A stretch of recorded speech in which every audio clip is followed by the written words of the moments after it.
పరిశుద్ధ నామానికి మహిమ కలుగును గాక. హల్లెలూయా, హల్లెలూయా. గత వారం ఒక నూతన అంశాన్ని మనం ప్రారంభించడం జరిగింది. యేసుక్రీస్తు వారు ఆయన ఈ లోకంలో పరిచర్య జరిగించిన దినాలలో ప్రతివానికి అర్థమయ్యే రీతిలో అనేక ఉపమానాలను ఆయన బోధించారు.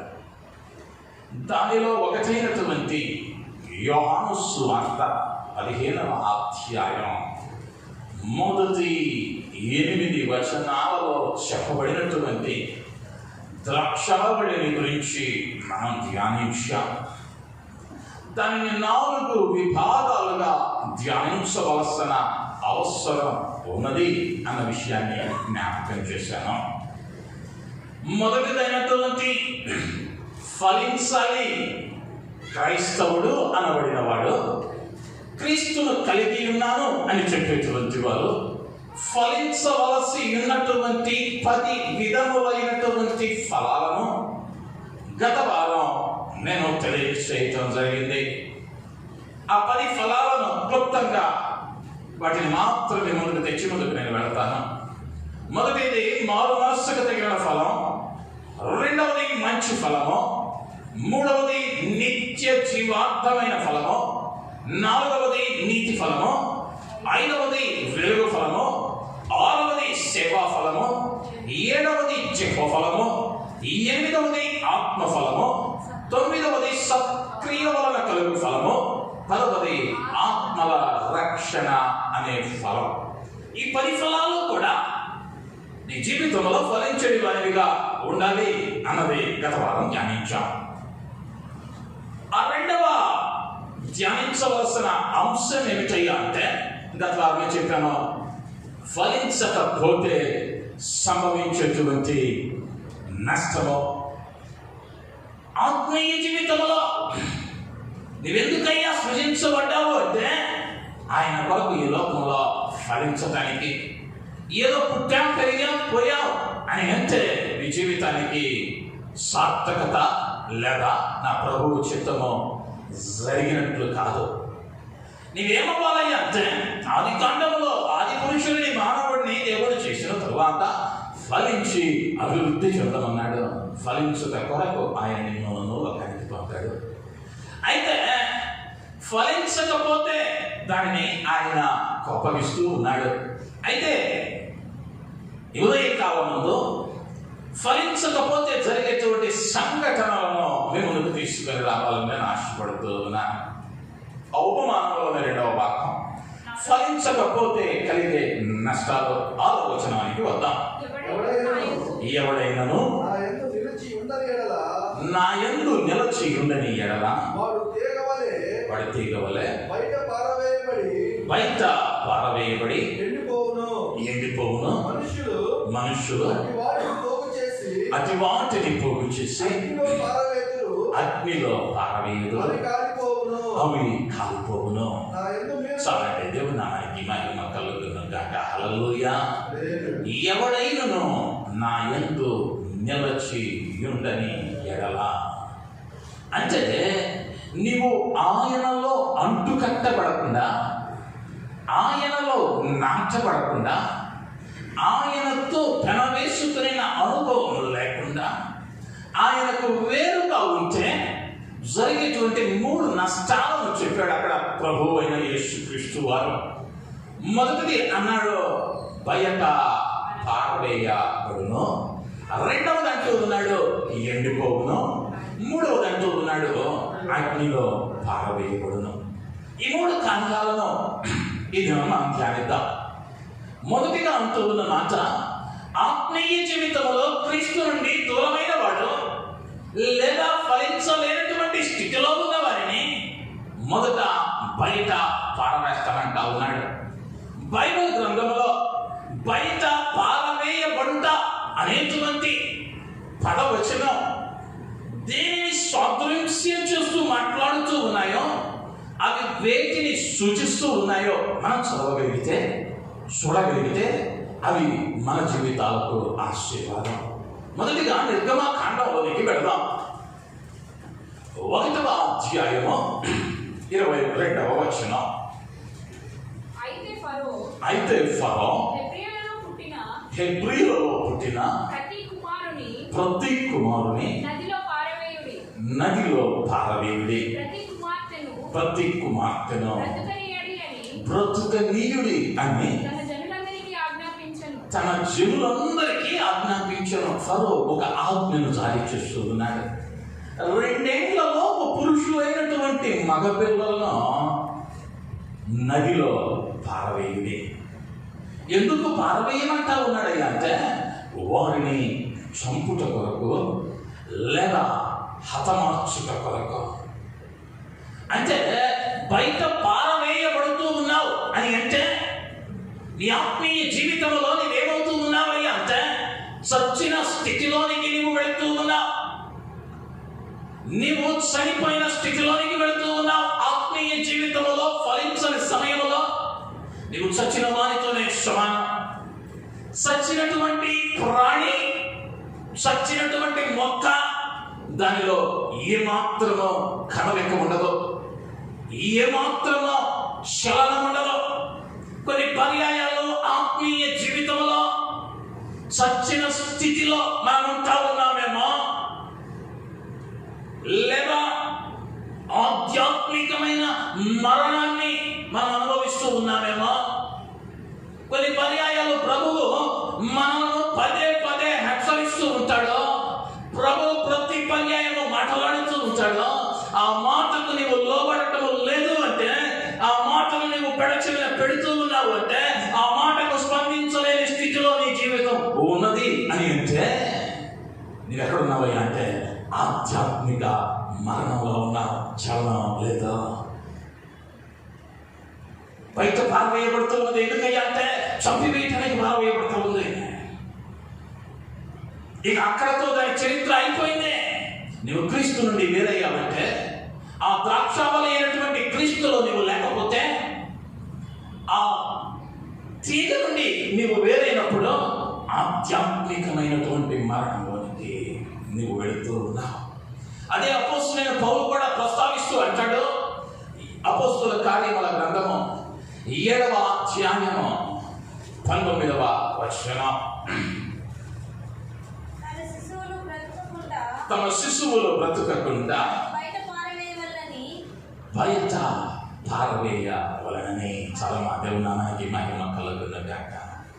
బయట ఎందుకు పారవేస్తా ఉన్నారా అంటే వారు బ్రతుకకుండా బయట పారవేయబడతా ఉంది. ఈ సృష్టిలో బయట పారవేయబడిన తర్వాత ఒకటి చనిపోయింది అంటే ఇక దానిని బ్రతికించగలిగిన నరుడు ఈ లోకంలో లేడు. మనం సహజంగా గమనిస్తే వాడు కోటీశ్వరుడైనా, కుటికి లేనివాడైనా, ప్రపంచాన్ని జయించిన వాడైనా, వాడు చూస్తే ఏం చేస్తారయ్యా అంటే ఇంటి బయటే పెడతారు. పెట్టినది కూడా 1 రోజు, 2 రోజులు, 3 రోజులే. దాని తర్వాత ఏం చేస్తారయ్యా అంటే దానిని పారవేస్తారు. ఎందుకయ్యా అంటే అది చనిపోయింది. కానీ నీకోసం కోట్ల రూపాయలు దాచిపెట్టిందని ఇంటిలో పెట్టుకో, భద్రపరచో. ఎందుకయ్యా అంటే దాని వలన ఇక ప్రయోజనం లేదు. నువ్వు క్రీస్తుకు దూరం అయితే, క్రీస్తులో నుండి వేరైతే, స్పందించలేని ఆత్మీయ స్థితిలో నీవు ఉంటే దాన్ని ఏం చేస్తా ఉన్నాడయ్యా అంటే బయట పారవేస్తా ఉన్నాడు. అది ఆత్మీయమైన మరణానికి సాదృశ్యంగా ఉంది. ఈరోజు నువ్వు బ్రతికున్నావా, చనిపోయిన స్థితిలో ఉన్నావా పరిశీలించుకోవాలి. బ్రతికున్నావా, చనిపోయిన స్థితిలో ఉన్నావా అన్నది ప్రశ్నించుకోవాలి. ఎందుకయ్యా అంటే ప్రభువు చాలా వివరంగా ఆయన వివరించాడు. ఆయనలో లేని ప్రతీతిగా బయట పారవేయబడింది. ఇక ఆయన చెప్పాడంటే ఆయన మనస్సును మార్చగలిగిన వారు ఎవరునో లేదు, లేదా ఆయన మాటను మార్చగలిగిన వారు మరి ఒకరు లేరు అన్న సత్యాన్ని జ్ఞాపకం చేస్తూ ఉన్నా. రెండవదిగా బయట ఎందుకు పారవేస్తామయ్యా అంటే మత్తయి సువార్త 5వ అధ్యాయం 13వ వచనం. మీరు లోకమునకు ఉప్పై ఉన్నారా? ఉప్పు నిస్సారమైతే అది దేని వలన సారము పొందును? అది బయట పారవేయబడి మనుషుల చేత చొక్కబడుటకే కానీ మరి దేనికి పనికిరాదు. ఉప్పు నిస్సారమైతే అది దేని వలన సారము పొందును? ఉప్పు దేనికి సాదృశ్యంగా ఉన్నది అంటే సాక్ష్యమునకు సాదృశ్యంగా ఉంది. ఈ ఉప్పు నిస్సారమైతే త్రోవలో పడవేయబడి త్రొక్కబడటమే కానీ మరి దేనికి పనికిరాదు. నీ సాక్ష్యం ఎలా ఉంది? ఆత్మీయ జీవితంలో నీ సాక్ష్యము బయట పారవేసేది వలె ఉందా, లేదా కాపాడుకుంటూ ఉన్నావా? ప్రశ్నించుకోవలసిన వారమై ఉంటూ ఉన్నా. ఉప్పును కనుక గమనిస్తే అది నీళ్ళలో వేసిన దాని స్వభావం మారదు, ఉప్పగానే ఉంటది. నువ్వు దానిని పాలలో కలిపినా దాని స్వభావం మారదు, అది ఉప్పే ఉంటుంది. నువ్వు తీయనైన పదార్థంలో దానిని వేసినా దాని స్వభావం మార్చుకోదు. అంటే అది ఎక్కడున్నా కూడా దానిలో సారం ఉంటే దాని స్వభావాన్ని మాత్రమే చూపించింది ఉప్పు. అయితే క్రీస్తును కలిగి ఉన్న నీవు, క్రీస్తును వెంబడిస్తూ ఉన్న నీవు, క్రీస్తును కలిగి ఉన్నామని చెప్పుకుంటూ ఉన్నటువంటి మనము మన సాక్ష్యాలు ఎలా ఉన్నాయి? మన సాక్ష్యాలు ఎలా ఉన్నాయి? సంఘంలో సాక్ష్యం ఉంది, సమాజంలో సాక్ష్యం ఉన్నదా? కుటుంబంలో నీ భర్త నిన్ను గురించి సాక్ష్యం ఇవ్వగలుగుతూ ఉన్నాడా? నీ భార్య నిన్ను గురించి సాక్ష్యం ఇవ్వగలుగుతూ ఉందా? మీ ఇరువురిని గురించి నీ పిల్లలు సాక్ష్యం ఇవ్వగలుగుతూ ఉన్నారా? లేదా స్థలమును బట్టి సాక్ష్యాన్ని కలిగి ఉన్నావా? సాక్ష్యం ఏమవ్వకూడదయ్యా అంటే స్థలమును బట్టి మారకూడదు. ఇంట్లో ఒక సాక్ష్యం, వీధిలో ఒక సాక్ష్యం, మందిరంలో ఒక సాక్ష్యం. సాక్ష్యము దాని రూపును మార్చుకోలేప్పుడు. అందుకని ఉప్పుతో పోల్చాడా? ఉప్పు నిస్సారమైతే సాక్ష్యం సన్నగిలిపోతూ ఉందేమో, సాక్ష్యాన్ని పోగొట్టుకుంటూ ఉన్నావేమో, సాక్ష్యాన్ని కాపాడుకోలేకపోతూ ఉన్నావేమో, నిస్సారమైన స్థితిలోనికి నెట్టబడుతూ ఉన్నావేమో. జాగ్రత్త. లూకాసు వార్త 4:35 అంటాడు, అది భూమికైనను ఎరువుకైనను పనికి రాదు. అది భూమికైనను ఎరువుకైనను పనికి రాదు కనుక దేవుడు మనకి మహిమ కలుగుతున్నగాక. హల్లెలూయా. ఈ ఉప్పంట నిస్సారమైతే అది భూమికి పనికిరాదు, ఎరువుకి పనికిరాదు. అంటే ఇక దేనికి పనికి రానిదిగా మారిపోయింది. ఒక చెట్టు కూలిపోయింది అనుకుందా, కలప ఉపయోగపడింది, వంట చెరుకుగా వాడుకోవచ్చు. లేదా అది మంచి చెక్క అయితే ఉపకరణాలు చేయించుకోవచ్చు. జంతువు చనిపోతే దాని చర్మం పైకి వచ్చింది, దాని ఎముకలు ఉపయోగపడతాయి. కానీ ఉప్పు నిస్సారమైతే అది ఎందుకు నువ్వు పనికిరానిదిగా పోతా ఉంది. భూమి కూడా దానికి ఉపయోగం లేదు, భూమి కూడా ఉప్పు వల్ల అది తొక్కబడటానికి కానీ మరి దేనికి నీ ఉపయోగపడదు. నీ సాక్ష్యం ఒకవేళ కోల్పోతే, నీ సాక్ష్యాన్ని నువ్వు కాపాడుకోకపోతే అది దేనికి నీ పనికి రానిదిగా నీ జీవితం పారవేయబడే ప్రమాదం ఉంటున్నది. జాగ్రత్త పడవలసిన అవసరం ఉంటూ ఉన్నది. మూడవది లేవియకాండం 14:40. లేవియకాండం 14:40. యాజకుని సెలవు చొప్పున ఆ పొడగల రాళ్లను కూడా తీసి ఊరి వెలుపలనున్న అపవిత్ర స్థలమున పారవేయవలెను. దేవుని నామానికి మహిమ కలుగును గాక. హల్లెలూయా.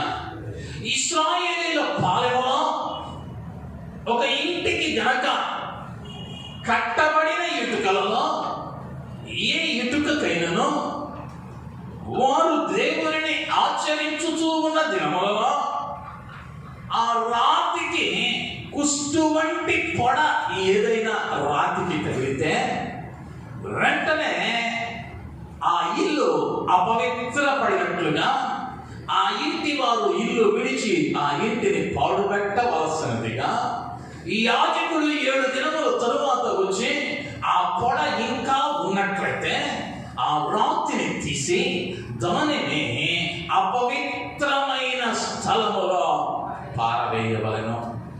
అంటే ఇప్పుడు ఆ ఇల్లు ఏమైనదయ్యా అంటే అపవిత్రపరచబడింది, పాడైంది. ఎంత అంటే ఒక్క ఇటుకే. కానీ ఆ ఒక్క ఇటుక వల్ల ఆ ఇంటిని ఖాళీ చేయమన్నాడు దేవుడు.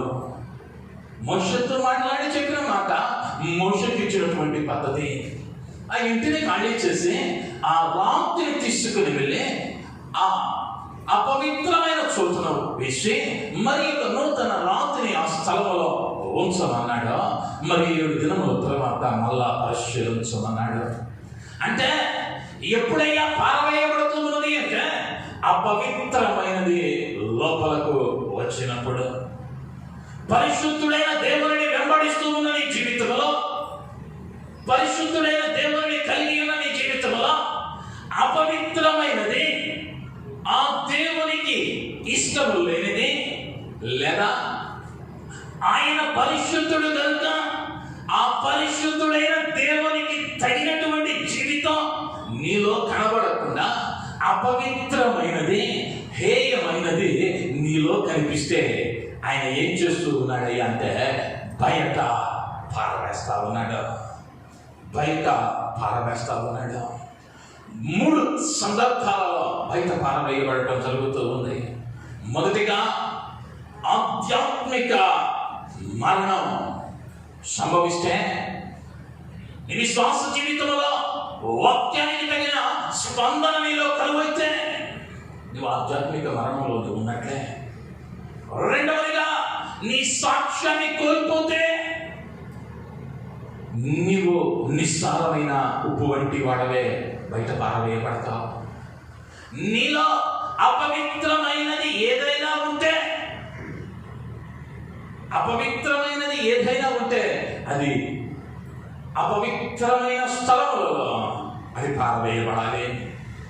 లేకపోతే నీవు పారవేయబడు స్థితిలోనికి నెట్టబడే అవకాశము లేకపోలేదు అన్న విషయాన్ని జ్ఞాపకం చేస్తూ ఉన్నాను. అయితే ఈనాటి క్రైస్తవ్యం, ఈనాటి విశ్వాస జీవితంలో ఆత్మీయ మరణంలో ఉండి కూడా బ్రతికున్నామని అనుకుంటూ ఉన్నా. ఒక చిన్న ఉదాహరణ, జరిగిన సంఘటన మీ మధ్యకు తీసుకొని వస్తూ ఉన్నాను. జాగ్రత్తగా ఆలోచించాలని ప్రభువు పేరట మనవి చేస్తూ ఉన్నాను. బెంగళూరు మహానగరంలో గత సంవత్సరం సంభవించినటువంటి ఒక సంఘటన. భార్యాభర్తలో 2 IT ఎంప్లాయీస్, వారిద్దరూ ఉన్నత విద్యలో అభ్యసించారు. తమ యొక్క విద్యలో ఉన్నతమైన స్థానానికి ఎదిగారు. సాఫ్ట్వేర్ రంగంలో మేనేజర్లుగా పనిచేస్తూ ఉన్నారు. 2 వేరు కంపెనీలలో, వేరు సంస్థలలో వారు మేనేజర్లుగా వ్యవహరిస్తూ ఉన్నారు భార్యాభర్తలు. ఆ భార్యాభర్తలో అన్యోన్య దాంపత్యం, ఆరోగ్య జీవితం సాఫీగా ఉంది, సంతోషంగా సాగిపోతూ ఉంది. కొన్ని దినాలకు ఒక చక్కని బిడ్డ పుట్టింది, పాప పుట్టింది. ఎంతో అవారముద్దుగా తమ అష్టైశ్వర్యాల మధ్యలో తమ యొక్క తాహతకు తగిన రీతిగా బిడ్డను గాంగాపంగా పెంచారు. 4 ఏళ్ళు పెంచారు. 4 ఏళ్ళు వచ్చేసరికి పాఠశాలలో వేయాలనుకున్నారు తల్లిదండ్రులు. బెంగళూరు పట్టణంలోనే ఉన్నతమైన పాఠశాలను వెతికారు, తీసుకుని వెళ్ళారు, జాయిన్ చేశారు. ఉదయాన్నే చక్కగా సిద్ధపరిచేవారు. వీరు అత్యున్నతమైన స్థాయిలో ఉద్యోగాలలో ఉండటాన్ని బట్టి వీరేమనుకున్నారయ్యా అంటే, అందరు పిల్లల్లా మా పిల్లలు వస్తూ వెళ్ళటానికి లేదు, నా కూతురు మేమే వెళ్తాం, మేమే వదిలిపెట్టి మేమే తెచ్చుకుంటామన్నారు. వారిద్దరూ టైంని సెట్ చూసుకున్నారు. తండ్రి ఉదయాన్నే వదిలిపెడతాడు స్కూల్లో, సాయంకాలం తల్లి వచ్చి తీసుకెళ్ళింది స్కూల్ నుంచి. రోజులు గడుస్తూ ఉన్నాయి. వారం అయింది, 2వ వారంలోకి వచ్చారు. ఈ వారం అంతా వారికి సంతోషమే. బిడ్డ గుడి వేసుకుంటా స్కూల్కి వెళ్ళి వచ్చి ఇది నేర్చుకున్నా అది నేర్చుకున్నానని చెబుతా ఉంటే తల్లిదండ్రులు ఆనందంతో తప్పిపోయారు. తర్వాత వారం బయలుదేరింది పాప. తండ్రి వెళ్ళాడు, స్కూల్ దగ్గర వదిలిపెట్టాడు, ఆఫీస్కి వెళ్ళిపోయాడు.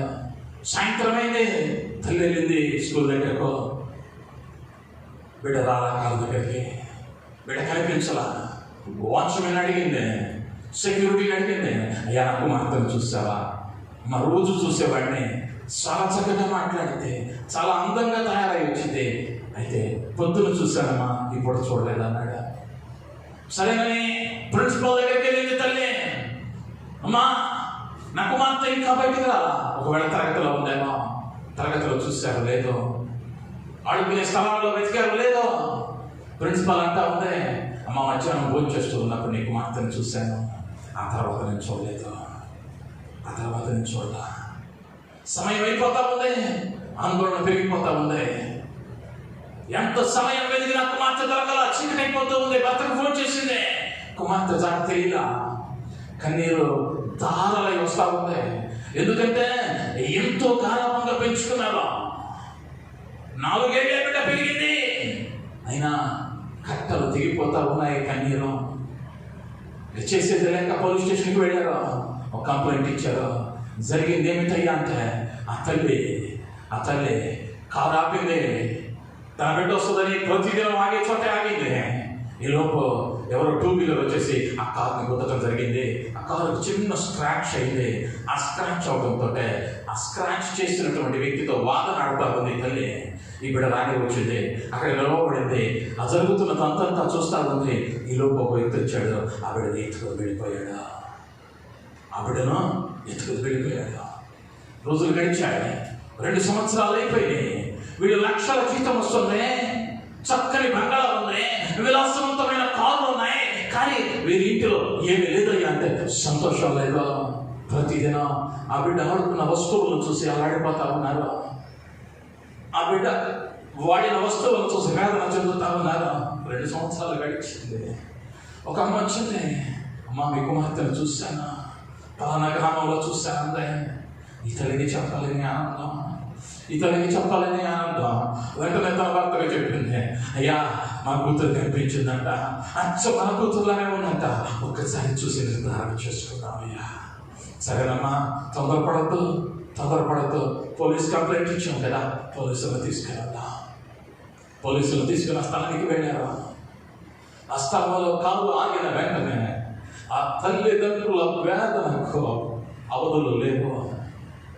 ఎందుకంటే చక్కని పాలమొక్కలు వేసుకుని చిరునవ్వుతో ఉండే ఆ బిడ్డ ముఖము మసిమారిపోయి ఉంది. ఇప్పుడు కళ్ళు 2 పీకివేయబడ్డాయి. తన ముందు ఒక ప్లేటును పెట్టి ఒక సిగ్నల్ దగ్గర అడుక్కోవటానికి కూర్చోబెట్టారు ఆ బిడ్డను. ఆ తండ్రికి కన్నీరు ఆగట్లా, పరిగెత్తుకుని వెళ్ళాడు, బిడ్డ మీద పడ్డాడు, కౌగిలించుకొని. ఆ బిడ్డను పింకీ అని పిలిచేవారు. పింకీ మీ డాడీని వచ్చాను. వెంటనే ఆ బిడ్డ తన తండ్రి 2 చేతులను తీసివేసి, నువ్వు నా డాడీవి కాదా, నా డాడీ 5ంటికి వచ్చి నన్ను తీసుకెళ్తాడు. నా తండ్రి నన్ను 5 గంటలకు వచ్చి ఈ స్థలం నుండి నన్ను తీసుకుని వెళ్తాను. 4 సంవత్సరాలు గుండెల మీద పెట్టుకుని ఆడించిన బిడ్డ ఈరోజంతా ఉంది, నువ్వు నా తండ్రివి కాదు. తల్లిని ప్రతిమలాడుతా ఉంది. మా పింకి మర్చిపోయావేమో, నేనమ్మా పలానా కొనిచ్చేది, పలానా చోటుకి తీసుకెళ్ళాను, పలానా చోట ఆడించాను, నేను నీ తల్లిని అంటే. ఆ బిడ్డ అంటా ఉంది, నాకు తల్లి లేదు. రోదనకు ఆ ప్రాంతమంతా వెళ్ళి చూస్తా ఉంది. గుండెలు బాదుకుంటూ రోధిస్తూ ఉన్నాడు తండ్రి. అయ్యో నా కుమార్తె, కళ్ళు లేకపోయినా పర్లేదే, నన్ను గుర్తిస్తే చాలే, నేను తిరిగి వెళ్ళి నాకున్న ఆస్తితో నా బిడ్డకు కళ్ళు తెప్పించుకుంటానే, నేను ఆస్తితో ఏడుస్తూ ఉన్నాడు. పోలీసుడు అనగా, అయ్యా ఆగండి కొంచెం. తండ్రి అంటుంది, ఎవరో వస్తారంటుంది, కొంచెం సేపు వెయిట్ చేద్దాం. ఈరోజు ఆ వ్యక్తి వస్తే ఎవరో చూద్దాం అనుకున్నారు. దూరంగా నిలవబడి చూస్తా ఉన్నారు. 5 గంటలకు ఒక వ్యక్తి వచ్చాడు. ఆ చిన్న బిడ్డను ఎత్తుకున్న వెంటనే కౌగిలించుకొని చక్కగా నవ్వుకుంటూ వెళ్తా ఉన్న ఆ వ్యక్తితో కలిసి వెంటనే పోలీసు వారు వాళ్ళని పట్టుకున్నారు. జరిగేది ఏంటయ్యా అంటే, వాళ్ళు అనేక మంది బిడ్డలను కిడ్నాప్ చేసి కండ్లు ఊడబెట్టి అవయవాలు తీసివేసి సిగ్నల్స్ దగ్గర అడుక్కునేటట్లు చేస్తూ దాని ద్వారా సంపాదన చేస్తా ఉన్నాడు. ఈ సంఘటనను నేను ఎందుకు చెప్పానయ్యా అంటే, ఈనాడు క్రైస్తవ్యంలో నీ కొరకు ప్రాణం పెట్టి నీ కొరకు రక్తాన్ని కార్చి తన ప్రాణాన్ని సిలువలో కార్చిన నా యేసును మరచి ఈ లోకంలో కనపడుతూ ఉన్నటువంటి వాటి వైపు నీ మనస్సును మార్చి వాటిని హత్తుకొని ఆయనను ఎన్ని పర్యాయాలు నీవు నేను ఏడుస్తూ ఉన్నాను. బ్రతికున్నాం అనుకుంటున్నామే వెళ్ళకూడని ప్రదేశాలకు వెళుతూ ఆయన ఎన్ని పర్యాయాలు ఏడిపించాను. నువ్వు నా తండ్రిని కాదని ఈ లోక భోగాల వైపు నిన్ను ఆకర్షిస్తూ ఉన్నటువంటి సాతాను కార్యాలను, శరీర ఆశలను, నేత్రాశలను, జీవపుడు అమ్మను కలిగి ఉండి దానిని హత్తుకొని ఇదే నాకు ఇష్టం. అప్పుడు నిన్ను పిలిచిన యేసు, నీ కొరకు ప్రాణం పెట్టిన యేసు ఎంతగా అల్లాడిపోయి ఉంటాడో ఆలోచించను. ఒక తండ్రి 4 ఏళ్ళు పెంచితేనే అంతగా రోధించాడే తన బిడ్డ కొరకు. నీ కొరకు తన ప్రాణాన్ని ఆరిపోసిన యేసు నువ్వు చచ్చిన స్థితిలోనికి వెళుతూ ఉంటే, ఆత్మీయ స్థితిలో సాక్ష్యాన్ని కోల్పోతూ ఉంటే, అపవిత్రమైన వాటిని నీ జీవితంలోనికి రాణిస్తూ ఉంటే ఆయన ఎంతగా కన్నీరు కాస్తాడో ఒకసారి ఏనాడైనా ఆలోచించావా? ఆలోచించగలిగావా? ఆలోచించలేకపోతూ ఉన్నావంటే ఒక్క విషయం జ్ఞాపకం చేస్తూ ఉన్నాను. ఆత్మీయ జీవితంలో బయట తారవేయబడే స్థితిలో నీకు నెట్టబడుతూ ఉన్నామేమో ప్రశ్నించుకోవలసిన అవసరం ఉన్నది అన్న విషయాన్ని జ్ఞాపకం చేస్తూ ఉన్నాను. మొదటిగా ఫలించని చెట్టు ఏమవుతున్నదయ్యా అంటే పారవేయబడుతూ ఉంది. పారవేయబడుతున్నది ఎందు నిమిత్తమయ్యా అంటే అది ఆధ్యాత్మిక మరణంలోనికి వెళ్ళింది. ఇక దానిలో చాలం లేదు. నువ్వు ఎన్ని బోధలు చేయి, ఎన్ని ఉపన్యాసాలు చేయి, ఎన్ని సాక్ష్యాలు వినిపించో, ఇక తిరిగి బ్రతికే స్థితిలో లేదు. బయట పారవేయబడటమే ఇక ఆఖరి అవకాశం. రెండవది, మునుపు సాక్ష్యం బాగానే ఉంది, ఇప్పుడు సాక్ష్యం కోల్పోయి, సాక్ష్యము లేని జీవితం, సందర్భానికి తగిన సాక్ష్యం, స్థలానికి తగిన సాక్ష్యం. దాని పరిస్థితి ఏంటంటే అంటే బయట పారవేయబడటం, అపవిత్రమైన కార్యం, అవిధేయమైన కార్యం లోపలికి రావటాన్ని బట్టి ఏమవుతూ ఉన్నది అంటే ఆ పరిశుద్ధతను కోల్పోయి బయట పారవేయడం అవసరం ఏర్పడుతుంది. రెండవదిగా ఫలించకపోతే ఏమవుతుంది? ఎండిపోవును. దేవునామానికి మహిమ కలుగును గాక. హల్లెలూయా. నువ్వు ఫలించకపోవటానికి కారణం ఏమిటయ్యా అంటే చెట్టు నుండి కొమ్మ వేరైంది. కొమ్మ వేరైతే వేరైన తొలి దినాన పచ్చగానే ఉంటుంది, వేరైన రెండవ దినం ఆ పచ్చదనం కొద్దిగా తగ్గింది. రోజులు గడిస్తే ఆకులు ఎండి రాలిపోతాయి, కొమ్మ ఎండిపోయింది, తీగ ఎండిపోయింది. క్రీస్తు నుంచి నీవు దూరమైతే ఎండిపోయేటువంటి పరిస్థితుల్లోనికి నీవు వస్తూ ఉన్నావు అన్నది జ్ఞాపకం చేసుకోవాలి. ఎవరయ్యా ఈ ఎండిపోయే స్థితిలో ఉన్నారో బైబిల్ గ్రంథంలో 3 కార్యాలను ముందుకు తీసుకొని వస్తూ ఉన్నాను. యోబు గ్రంథం 18వ అధ్యాయం 5వ వచనం. యోబు గ్రంథం 18:5.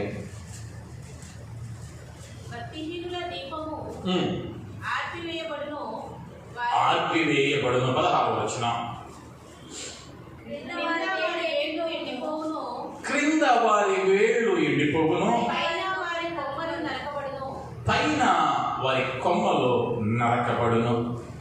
ఎవరి వేళ్ళు ఎండిపోతా ఉన్నాయి అంటే 5వ వచనంలో చెప్పాడు, భక్తి హీనుల దీపము ఆర్పివేయబడును. ఎవరి వేళ్ళు ఎండిపోతూ ఉన్నాయి అంటే భక్తిహీనుల వేళ్ళు. భక్తిహీనులు అని అంటే భక్తిలో హీనమైన స్థితిలో ఉన్నవారు. భక్తిలో హీనమైన స్థితి.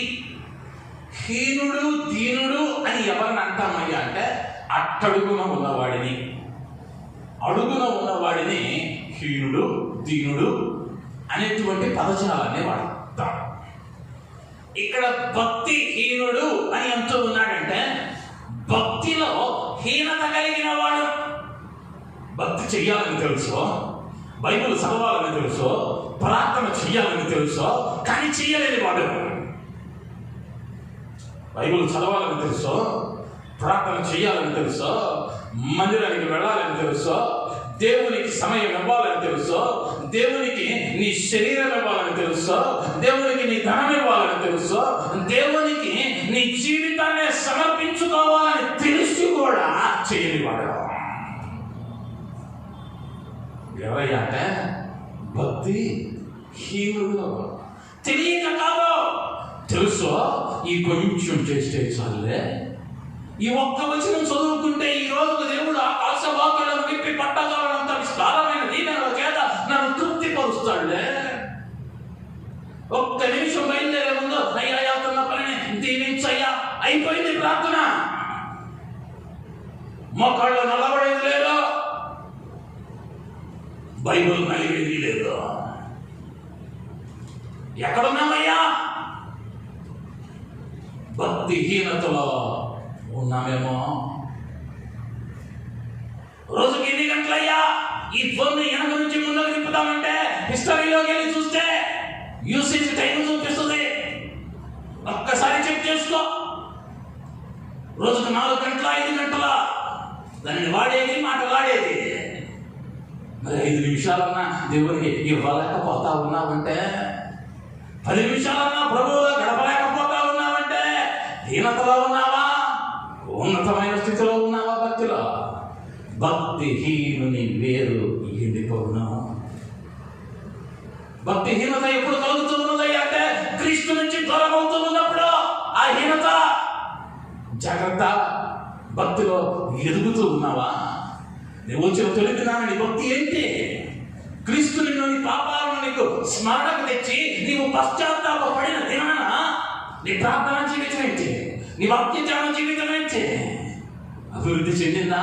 ఎక్కడ వేసిన మొక్క అక్కడే అన్నట్లు నీ ఎదుగు బదుగు లేని జీవితంలో ఉన్నావా, లేక లోపలకు పడిపోతా ఉన్నావా, హీనతలోనికి సారిపోతా ఉన్నావా? నేను చూసిన ప్రభువు కన్నీరు కాలుస్తాడా, ఆనందిస్తాడా? ఎప్పుడు ఎండిపోతున్నది అంటే భక్తిహీనత వలన ఎండిపోతుంది. రెండవదిగా కీర్తనల గ్రంథం 37వ అధ్యాయం మొదటి 2 వచనాలు. చెడ్డవారిని చూచి నీవు వ్యసన పడకుము, దుష్కార్యములు చేయువారిని చూచి మత్సర పడకుము. వరగట్టి వలనే త్వరగా ఎండిపోదురు. దేవుని నామానికి మహిమ కలుగును గాక. హల్లెలూయా. వరగట్టి వలే త్వరగా ఎండిపోదురు. నువ్వు ఎవరిని చూసి మత్సర పడవద్దయ్యా అంటే చెడ్డవారిని చూసి మత్సర పడవద్దు. వాళ్ళు ఎదుగుతూ ఉన్నారుగా, వాళ్ళు క్రైస్తవులేగా, వారి అక్రమ మార్గంలో సంపాదిస్తూ ఉన్నారుగా, లేదా వారు విశ్వాసులే కదా, వారి పని చేస్తూ ఉన్నారు, ఆశీర్వాదంగా ఉన్నారు కదా అని చెడ్డ వారిని నువ్వు మాదిరిగా చూసుకుని వారిని బట్టి అసూయ పడవద్దు, వ్యసన పడవద్దు. ఎదుగుతున్నాయి మొక్కలు బాగానే, గడ్డి ఎవడో విత్తడు, వర్షము పడిన వెంటనే అది ఏపుగా పెరిగింది, త్వరగా పెరిగింది. దానికి ఎవడు నీరు పోయాల్సిన అవసరం లేదు. కాకపోతే అదేమైంది అంటే త్వరగా ఎండిపోయింది, త్వరగా ఎండిపోయింది. ఆ పెరుగుతున్న విధానాన్ని చూస్తే ఇది కూడా ఆశీర్వదింపబడిన మొక్కే అనుకుంటే పొరపాటు. దాని జీవిత కాలం స్వల్పమైనది. గడ్డి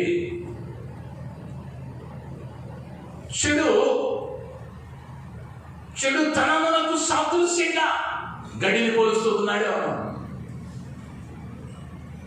గడిని పోలుస్తూ ఉన్నాడు.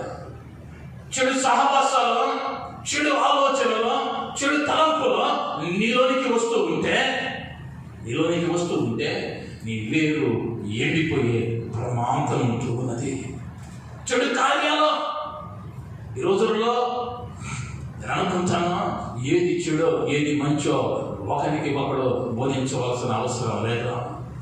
ఎందుకయ్యా అంటే అందరము జ్ఞానం కలిగిన వారమే, అందరము చదువుకున్న వారమే, అందరము చదవగలిగిన వారమే. ఏది చెడో ఏది మంచో ఈ పరిశుద్ధ లేఖనం స్పష్టంగా చెప్పబడ్డా చెడు వైపు నీ అడుగులు పడుతూ ఉన్నాయంటే త్వరగా ఎండిపోతా ఉన్నావు, అర్థంగా ఫలించలేకపోతా ఉన్నావు, ఎండిపోయేటువంటి స్థితిలో నీకు నెట్టబడుతూ ఉన్నావు. చెడు కార్యాలు వస్తూ ఉన్నాయేమో, చెడు ఆలోచనలు వస్తూ ఉన్నాయేమో, చెడు మాటలు నోటి నుండి వస్తూ ఉన్నాయేమో, చెడు తలంపులు వస్తూ ఉన్నాయేమో, ఎండిపోవటం స్టార్ట్ అయింది. జాగ్రత్త. జీవజలమైనటువంటి వాక్యము చేత దానికి నీరు పెట్టకపోతే, నీ పాదులు సరి చేసుకోకపోతే ఎండిపోయే ప్రమాదం ఉంటున్నది. మూడవదిగా ఎహెజ్కేలు గ్రంథం 17వ అధ్యాయం 10వ వచనం. ఎహెజ్కేలు గ్రంథం 17వ అధ్యాయం 10వ వచనం. అది నాటబడినను వృద్ధి పొందున తూర్పు గాలి దాని మీద విసరగా అది బొత్తిగా ఎండిపోవును. అది నాటబడింది, అయినా బ్రతుకునా తూర్పు గాలి విసరగానే అది ఎండిపోవును, బొత్తిగా ఎండిపోవును. ఆ ముందు వచనాలను చదివితే ఆ ద్రాక్షవల్లి రెక్కలు చాపి విస్తరించిందని, ఆ దేశమంతటను వ్యాపించిందని, ఐగుప్తు దేశమును బట్టి యెహెజ్కేలు ప్రవక్త ద్వారా ప్రవచించిన ప్రవచనాన్ని యెహెజ్కేలు రాస్తూ ఉన్నాడు. అక్కడ ఐగుప్తుల గురించిన ప్రవచనం విస్తరించింది ఐగుప్తు. కానీ ఐగుప్తులో ఏమున్నదయ్యా అంటే దేవునికి అవిధేయమైన కార్యాలు ఐగుప్తులో ఉన్నాయి, దేవునికి ఇష్టమైన కార్యాలు ఉన్నాయి, దేవునికి హేయమైనవి అపవిత్రమైనవి ఆచరించకూడనివి ఐగుప్తులో ఉండటాన్ని బట్టి ఇప్పుడు ఏమైందయ్యా అంటే దేవుని కోపము, దేవుని శిక్ష ఈ యొక్క చెట్టు మీదకు, ఐగుప్తు మీదకు వస్తుంది. నీలో ఉండవలసినవి ఉండకపోతే నీవు ఆశీర్వదింపబడవలసిన రీతిలో ఆశీర్వదింపబడకపోతే నీ మీద ఏం రాబోతున్నది అంటే దేవుని శిక్ష రాబోయే అవకాశం ఉంది. ఆయన శిక్షిస్తూ ఉన్నాడు ఐగుప్తుని, ద్రాక్షావళిని ఎండిపోవునట్లుగా చేస్తా ఉన్నాడు. అది నాటబడిన బ్రతుకునా, అది బ్రతకాలంటే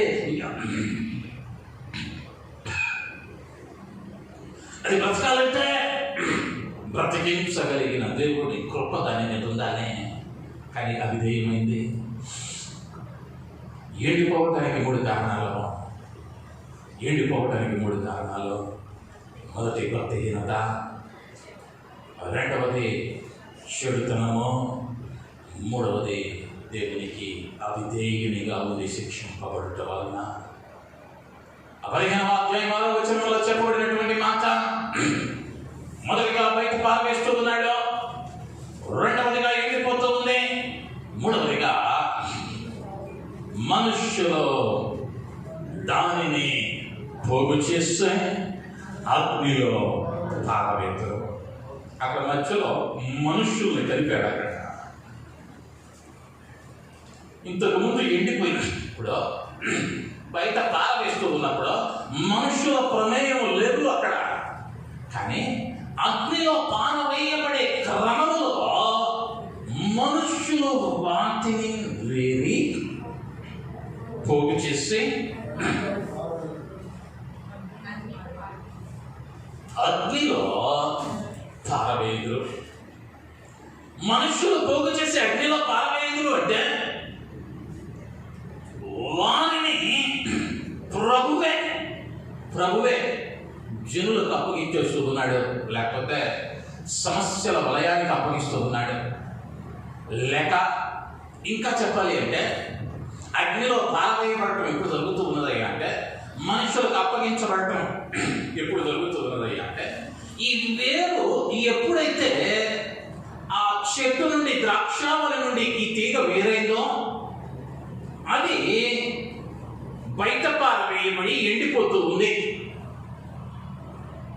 ఈ ఎండిపోతూ ఉన్న వేరు ఇప్పుడు ఏం చేస్తా ఉన్నాడయ్య అంటే, వేరి దానిని వెనక్కి మంటలో వేస్తా ఉన్నారు. దీనిని బైబిల్ పండితులు దేనితో జత చేశారయ్యా అంటే,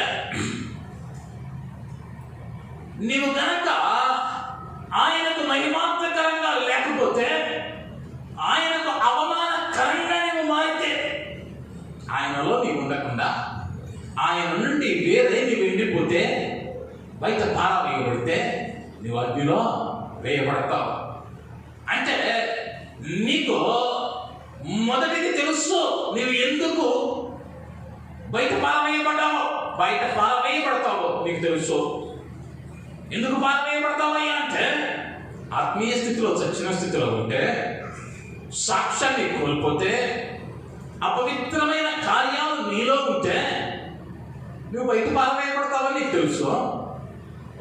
ఎప్పుడు ఎండిపోతావయ్యా అంటే, భక్తి హీనత వలన ఎండిపోతావు, చెడు తనము వలన ఎండిపోతావు, దేవుని కోపము వలన ఎండిపోతావు. ఈ 6 విషయాలు తెలుసు. తెలిసి కూడా నువ్వు చేశావు అంటే దాని వలన ఏమవుతూ ఉన్నదయ్యా అంటే, దేవుని నామము దూషింపబడతా ఉంది. దేవుని నామము దూషింపబడతా ఉంది. అందుకని దానిని ఏం చేస్తా ఉన్నాడయ్యా అంటే, అగ్నిలో పారవేస్తూ ఉన్నాడు. నీ వలన జరుగుతూ ఉన్నటువంటి అపకీర్తిని బట్టి. అందుకని యేసుక్రీస్తు వారు ఈ లోకంలో ఉన్నప్పుడు ఆయన చెప్పిన మాట, నీ వలననే కదా అన్యజనులలో నా నామము దూషింపబడుతూ ఉంది. నిర్గమకాండంలో అంటాడు, నాకు చెందవలసిన మహిమ పైన ఆకాశం ఉందే కానీ, కింద భూమి ఎందే కానీ, నీటి ఎందే కానీ, నీటిలో సంచరించు జలచరముల ఎందే కానీ, దేనికి నేను చెందటానికి నేను అంగీకరించువాడును కాను. నేను రోషము కలిగిన దేవుడునా. ఆయనకు చెందవలసిన మహిమ నీ వలన భంగమవుతూ ఉంటే, ఆయనకు చెందవలసిన ఘనత నీ వలన అపకీర్తి వస్తూ ఉంటే, ఆయనకు ఇవ్వవలసిన ఘనత నిన్ను చూసి జనులు ఇవ్వకపోతే ప్రమాదంలో పడ్డావు, కాల్చి వేయబడతావు. అందుకని అన్నాడు ఆయన, ఉంటే వెచ్చగా ఉండు, లేకపోతే చల్లగా ఉండు. బైబిల్ గ్రంథంలో కొంతమంది భక్తులను గమనిస్తే, 2వ సమూయేలు గ్రంథం 12వ అధ్యాయం 14-15 వచనాలు. 2వ సమూయేలు గ్రంథం. ఈ కార్యము వలన యెహోవాను దూషించుటకు ఆయన శత్రువులకు నీవు గొప్ప హేతువు కలుగ చేసేటివి కనుక నీకు పుట్టిన బిడ్డ నిశ్చయముగా చచ్చునని దావీదుతో చెప్పి తన ఇంటికి వెళ్ళాను. దేవుని నామానికి మహిమ కలుగుతున్నగాక. హల్లెలూయా. దావీదుతో ప్రవక్త చెబుతా ఉన్నాడు, నీవేమయ్యావయ్యా అంటే, యెహోవాను దూషించుటకు హేతువుగా మారిపోయావు. నీవు చేసినటువంటి పనికి మాలిన పనిని బట్టి, నీవు చేసినటువంటి దౌర్భాగ్యమైన కార్యాన్ని బట్టి అన్యజనులు ఏం చేస్తా ఉన్నారు అంటే, దేవుణ్ణి దూషిస్తా ఉన్నారు. దానివల్ల శాపము దావీదు మీదకి దిగి వచ్చింది. దావీదేమి పర్యాజ్ఞలు తెలియని వాడు కాదు. దావీదు భక్తి అంటే తన యొక్క వాయిద్యము వాయించుచూ ఉండగా దేవుని ఆత్మ బలముగా దిగి వస్తున్నది దావీదు మీదకి.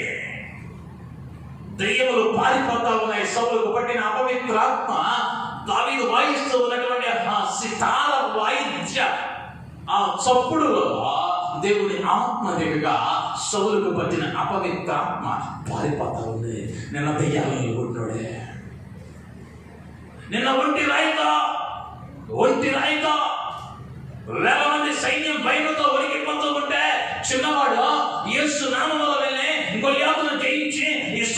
కాపాడినటువంటి భక్తి కలిగిన వాడే. కానీ ఈరోజు ఏమయ్యాడయ్యా అంటే దేవుడిని దూషించుటకు హేతువయ్యాడు. దేవుడిని దూషించడానికి హేతువయ్యాడు. మరి ఒక వ్యక్తిని గమనిద్దాం. మొదటి సమూయేలు గ్రంథం 2వ అధ్యాయం 17వ వచనం. మొదటి సమూయేలు 2:17. అందువలన జనులు యెహోవాకు నైవేద్యము చేయుటయందు అసహ్యపడుటకు కనుక వారి పాపము యెహోవా సన్నిధిని బహు గొప్పదాయను. దేవుని నామానికి మహిమ కలుగునుగాక. హల్లెలూయా. జనులు బలులర్పించడానికి ఆ యవ్వనుల ప్రవర్తన కారణమైన. బలులర్పించకుండా ప్రజలు ఏం చేస్తా ఉన్నారయ్యా అంటే దేవుని సముఖానికి దూరం అయిపోతా ఉన్నారు. ఎందువల్ల అంటే మందిరంలో నిలువబడిన వారిని బట్టి, మందిరంలో ఉన్న వారిని బట్టి, మందిరంలో బలు అర్పించు స్థలంలో నిలువబడిన వారిని బట్టి ప్రజలేమయ్యారయ్యా అంటే క్రమంగా బలు అర్పించేవారే, క్రమంగా బలి పశువులను తీసుకుని వచ్చేవారే. కానీ వీరి కార్యాలను చూస్తున్న వారు విసిగిపోయి భయపడిపోయి వీరేమవుతూ ఉన్నారయ్యా అంటే వారు బలులు అర్పించటానికి వారు ఇష్టము చూపించటము లేదు, వారు ఇష్టము చూపించటము లేదు అన్న విషయాన్ని జ్ఞాపకం చేస్తూ ఉన్నాను. కారణం ఏం జరిగిందయ్యా అంటే వీళ్ళెవరయ్యా అంటే యాజకుడైనటువంటి ఏలీ కుమారులు హోఫ్నే ఫీనెహాసులు. ఈ హోఫ్నే ఫీనెహాసులు యాజక ధర్మాన్ని అనుసరించేవారు. వీరేం చెయ్యాలయ్యా అంటే సాధారణంగా బలి అర్పించబడిన పశువు లేదా వదకు తేబడిన పశువు వధించిన తరువాత బలిపీఠము మీద ఉంచిన సమయంలో అది ఉడుకుచూ ఉండగా ఒక కర్రకు లేదా ఒకదానికి కంకులు కట్టి దానికి ఒక పాత్ర నుంచి అది ఉడుకుతూ ఉన్న సందర్భంలో ఆ కొనలు ఎంత మట్టుకైతే ఆ పళ్ళెములోనికి దానిని లాగగలవో అది మాత్రమే యాజకుడు తీసుకోవాలి.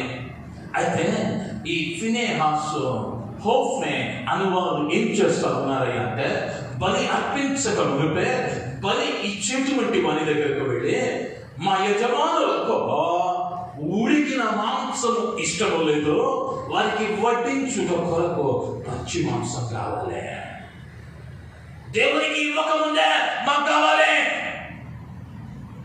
దేవునికి అర్పించకముందే మాకు ఇచ్చేయి. ఒకవేళ ఆ వ్యక్తి అంగీకరించకపోతే బలవంతం చేస్తా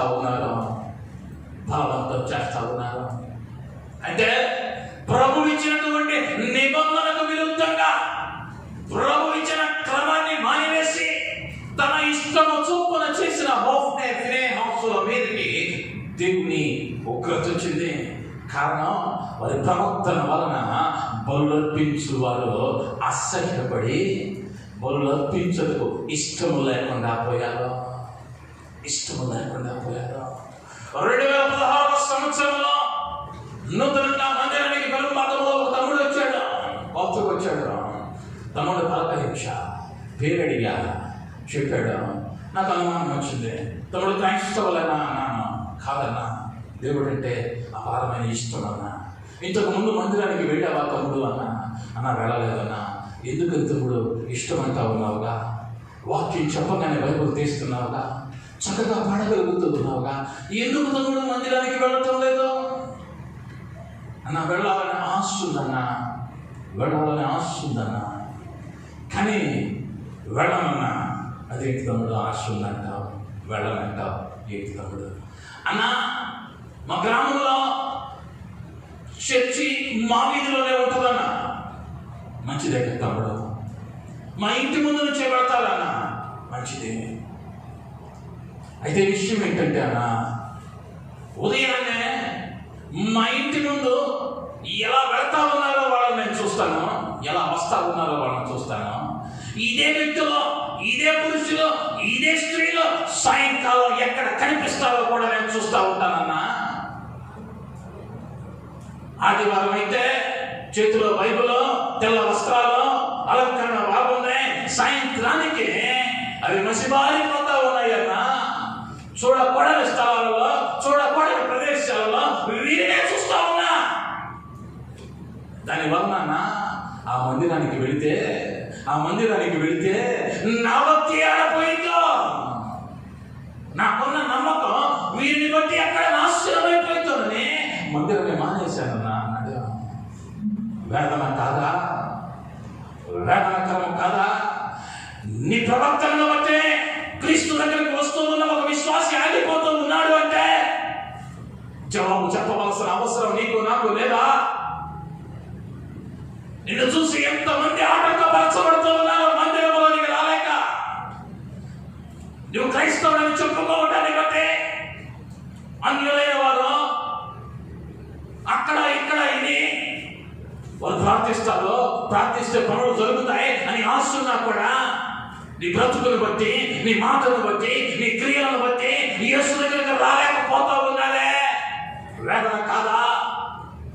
ఈనాడు ఎన్ని సంఘాలు వ్యర్థమైన వాటి కొరకు ప్రాకులాడుతూ ప్రభు నామానికి దూషణగా మారిపోలేదు. కొత్తకు మాలయంగా కనిపెట్టేటువంటి దుస్థితిలోనికి నెట్టబడలేదు. కారణం ఎవరు? విశ్వాసులు కాదా? సేవకులు కాదా? ప్రభు అంటా ఉన్నాడు, నా నామానికి దూషణగా ఉంటే కాల్చి వేస్తా. వీళ్ళేమన్నా తెలియని వారా? వాక్యం ఎరగని వారా? అంత క్షుణ్ణంగా ఎరిగిన వారే. కానీ బయట పారవేయబడే స్థితిలోకి వెళ్ళిపోయారు. వాక్యం మాట్లాడుతూ ఉన్నా, వాక్యం దర్శిస్తూ ఉన్నా చచ్చిన స్థితిలో ఉండి దున్న పోతు మీద వర్షం పడ్డట్లుగా చలనం లేదు. వాక్యం మాట్లాడుతూ ఉన్నా, ఈ దినం నాతోనే పరిశుద్ధాత్ముడు మాట్లాడాడే, నేను సరి చేసుకోవాలి, సక్రమమైన మార్గంలో వెళ్ళాలి అనే జ్ఞానము లేక చచ్చిన స్థితిలో, ఆధ్యాత్మిక మరణంలో అనేక మంది ఉండటం. సాక్ష్యం పేరు బాగానే ఉన్నాయి, ఊరు గొప్పదే, పేరు గొప్పదే, ఊరు మాత్రం దిబ్బ. పేరేమో శృంగారపురం, అందమైన పురం, వెళ్తే మురిగుంట్ల వాసనే. పేరేమో శృంగారపురం, వాసనేమో డ్రైనేజీ వాసనే.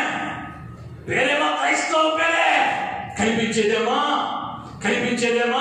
కొత్త మెట్టు దగ్గర, సినిమా హాల్ దగ్గర, క్లబ్బులు పబ్బులు, వీటి దగ్గరే. ఎవడయ్యా అరెస్ట్ అయ్యాడు అంటే, ఎవడయ్యా పట్టుబడ్డాడు, ఎవడయ్యా హంతకుడు? పేరు మంచిదే, సాక్ష్యం ఉందా? సాక్ష్యం కాపాడుకుంటున్నావా? ఆ సాక్ష్యం కొరకు నేను నలగొట్టుకుంటూ ఉన్నావా? నీ సాక్ష్యం నీ ఇంట్లో ఉందా? నీ భార్య నిన్ను గురించి సాక్ష్యం చెప్పగలదా? నీ భర్త నిన్ను గురించి సాక్ష్యం చెప్పగలడా? నీ బిడ్డలు మిమ్మల్ని గురించి సాక్ష్యం చెప్పగలరా? నువ్వు పనిచేసే స్థలంలో, నీ ఇంటిలో సాక్ష్యం రెండు ఒకటిగానే ఉన్నాయా? వ్యత్యాసమైన సాక్ష్యాలను కలిగి ఉన్నావా? సాక్ష్యం రూపాంతరం చెందదు. ఉప్పు పప్పులో వేసినా అదే రుచి, మాంసంలో వేసినా అదే రుచి, పాలలో వేసినా, పంచదారలో కలిపినా, నీళ్ళలో వేసినా అది ఉప్పు అనే ఇచ్చింది. నీ సాక్ష్యం కూడా స్థలాన్ని బట్టి మారకూడదు, వ్యక్తులను బట్టి మారకూడదు. సాక్ష్యం కలిగి ఉండాలి. ఆ పవిత్రమైన నీలోకి వస్తే నీవేమవుతూ ఉన్నావయ్యా అంటే బయట పారవేయబడతా ఉన్నావు. మొదటిగా బయట పారవేయబడతా ఉన్నావు, రెండవదిగా ఎండిపోతూ ఉన్నావు, మూడవదిగా అగ్నికి అప్పగించబడతా ఉన్నావు. ప్రభువు చెప్పిన ఉపమానంలో 6వ వచనాన్ని మరి ఒకసారి చదివితే, యోహాను సువార్త 15:6, ఎవడైనను నా యందు నిలచి యుండని ఎడల వాడు తీగవలే బయట పారవేయబడి ఎండిపోవును. మనుషులు అట్టి వాటిని పోగు చేసి అగ్నిలో పారవేతులు, అవి కాలిపోవును. ఎవడైనను నా యందు నిలిచి యుండిన ఎడల, ఆ ద్రాక్షావళైనటువంటి క్రీస్తులో నీవు నిలిచి ఉంటే, ఇంతకు మునుపు సందేశంలో విన్న రీతిగా ఆ 10 ఫలాలు నీలో కనిపిస్తాయి. ఆ 10 ఫలాలు నీలో కనిపించటం లేదు అంటే నీవు పారవేయబడే స్థితిలోనికి, ఎండిపోయే స్థితిలోనికి, అగ్నిలో వేయబడేటువంటి స్థితిలోనికి నువ్వు జారిపోతూ ఉన్నావు. ప్రారంభంలోనే నిద్ర మేలుకొని లేవగలిగితే, జీవధారలను ప్రవహింప చేయగలిగినటువంటి నా ప్రభువు పాదాల మీద పడి, అయ్యా నా ఆత్మీయ జీవితం అది పారవేయబడేదిగా కాక, ఎండిపోయేదిగా కాక, అగ్నిలో వేయబడేదిగా కాక, నీలో ఫలించడి కొమ్మగా నన్ను మార్చుమయ్యా అని ఆయన పాదాల మీద పడగలిగితే, ఆయన జీవితాన్ని మార్చగలిగిన సమర్థులు తల రోజున చిన్న ప్రార్థన. కృప కలిగిన మా దేవా, యేసయ్యా నీకు వందనాలు. నీ లేఖనంలో నుండి నీవు మాట్లాడిన అమూల్యమైన సత్యములను బట్టి నీ బంగారు పాపములకు వందనాలు, స్తుతులు, స్తోత్రాలు. మా ఆత్మీయ జీవితంలో అయ్యా నీలో నిలచి ఉండకపోవటాన్ని బట్టి కలిగే నష్టం, ఫలించకపోవటం వలన కలిగే నష్టాలను మీరు మాట్లాడారు. మీకు వందనాలు, స్తుతులు, స్తోత్రాలు. అయ్యా బయట పారవేయబడుతూ ఉంది, ఎండిపోతూ ఉంది, అగ్నిలో వేయబడుతూ ఉంది. అయ్యాటి స్థితిలో ఒకవేళ మేము ఉండి ఉన్నట్లయితే, అయ్యో దయతో నీ జీవ జలధారలో నీ వాక్యపు ఓట మా హృదయంలో ఉంచి, అయ్యా తిరిగి నీలో అంటు కట్టబడటానికి, నీలో చిగురించడానికి, నీలో పెనవేసుకొని ఫలించడానికి నీవు కృప చూపించి కనికరించు. వచ్చిన ప్రతి బిడ్డను మీ చేతులుగా భావిస్తూ యేసు నామములో అడిగి బ్రతిమలాడి వేడుకుంటూ ఉన్నాను తండ్రి. ఆమేన్, ఆమేన్.